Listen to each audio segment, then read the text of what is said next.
যে ব্যক্তি রোজাদারকে ইফতার করাবে তার সাথে, যে রোজাদারকে ইফতার করাবে তার সাথে কি জিবরাইল আমিন আলাইহিস সালাম সবে কদরে মুসাফা করবেন। সুবহানাল্লাহ। আসসালামু আলাইকুম ওয়া রাহমাতুল্লাহি ওয়া বারাকাতুহু। মাহে রমজানের অনেক ফজিলত রয়েছে। সবচেয়ে বেশি সহজ সংক্ষেপ ফজিলত রয়েছে। আমরা কোনো রোজাদার ব্যক্তিকে যদি ইফতার করাতে পারি, তাহলে একজন রোজাদারকে যদি আমরা ইফতার করাই, তাহলে আমার আমল নামায় একটি রোজার সব লেখা হবে। তাহলে যত রোজাদারকে আমি ইফতার করাবো ততটি রোজার সব আমি পাবো। তাহলে যে ব্যক্তি রোজাদারকে ইফতার করাবে তার আমল নামায় যতটি রোজাদারকে ইফতার করাবেন ততটি রোজার সব আমল নামায়, তার আমল নামায় লেখা হবে। তাহলে একজনকে যদি আপনি ইফতার করান তাইলে একটা রোজার সব পাবেন। দুইজন রোজাদারকে যদি আপনি ইফতার করান দুইটা রোজার সব আপনার আমল নামায় লেখা হবে। এরকমভাবে একদিনে যদি আপনি 30 জন রোজাদারকে যদি ইফতার করান তাহলে আপনি 30টি রোজার সব আপনার আমল নামায় লিখে দেবেন আল্লাহ। সুবহানাল্লাহ। তাহলে সহজ সংক্ষেপ আমল। এরপর একদিনে যদি আপনি 60 জন রোজাদারকে যদি ইফতার করান তাহলে 60টি রোজার সব আপনার আমল নামা আল্লাহ দিয়ে দিবেন। তাহলে এক নম্বর, যত রোজাদারকে ইফতার করাবো ততটি রোজার সব আমার আমল নামায় আল্লাহ লিখে দিবেন। 2 নম্বর, শবে কদরে জিবরাইল আমিন আলাইহিস সালাম তার সাথে মুসাফা করবেন। যে ব্যক্তি রোজাদারকে ইফতার করাবে তার সাথে, যে রোজাদারকে ইফতার করাবে তার সাথে কি জিবরাইল আমিন আলাইহিস সালাম শবে কদরে মুসাফা করবেন। সুবহানাল্লাহ।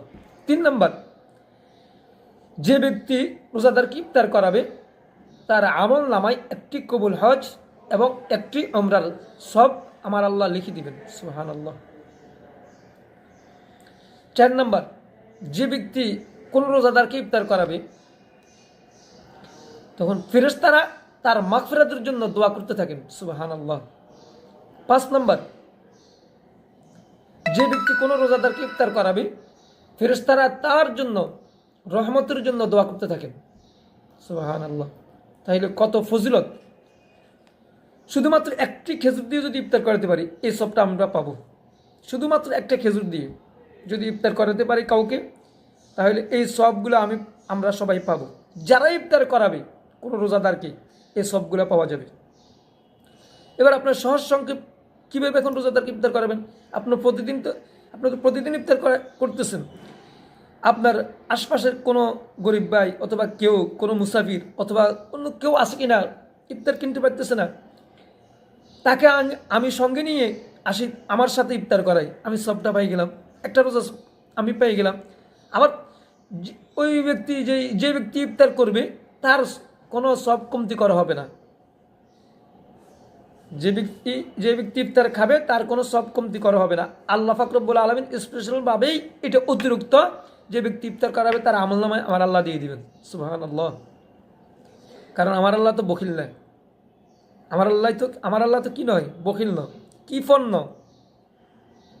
আমরা মানুষরা কি প্রণ, মানুষের প্রাপ্য অধিকারও মানুষদেরকে দিতে চায় না, ফিরেই দিতে চায় না। দেখেন না কি পণ, আমার আল্লাহ তো এত কি পণ না।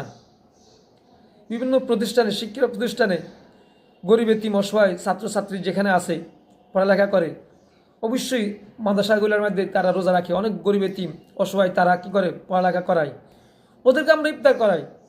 কারণ তারা তারাবির নামাজ পড়ে, ইশরাক পড়ে, আওয়াবিন পড়ে, খতম তারাবি হয়, তারা এরকমভাবে গরিব এতিম অসহায়দেরকে তারা কি করে খানা খাওয়ায়।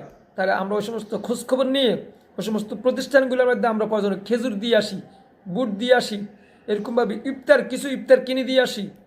তাহলে আমার এই ইফতারগুলা খাই তারা যখন রোজা ইফতার করবে তখন আমি সবটা পাবো, সব পাবো। সহজ সংক্ষেপ, আমি 1 কেজি খেজুর কিনে দিই, 2 কেজি খেজুর কিনে দিই, আমার সাথে দেখলে 1 বস্তা কিনে দিই, এরপরে বুট কিনে দিই, কিছু ইফতার সরঞ্জামাদি কিনে দিই।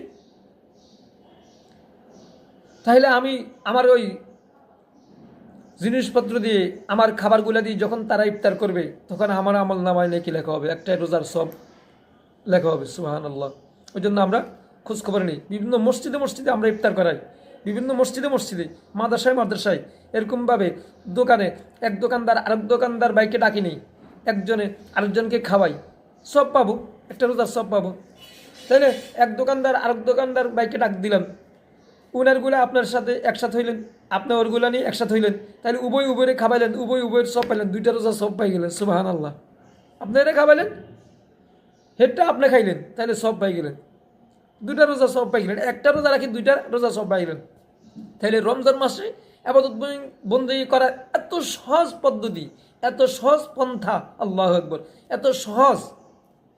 এই জন্য আমরা প্রত্যেক রোজাদারকে আমরা খোঁজ খবর নিয়ে রোজাদারদেরকে ইফতার করানোর অবশ্যই চেষ্টা করবো। আর আশপাশে যারা গরিব দুঃখী এতিম অসহায় আছে, যারা খাবার কিনতে পারতেছে না, ইফতার কিনতে পারতেছে না, রোজা সাহারি কি দিয়ে খাবে, খাবার কিনতে পারতেছে না, কষ্ট হচ্ছে, আমরা খোঁজ খবর নিয়ে নিই, তাদেরকে অবশ্যই খাবার দেবেন। আল্লাহ আমাদেরকে রোজাদারকে ইফতার করানোর তৌফিক দান করুক।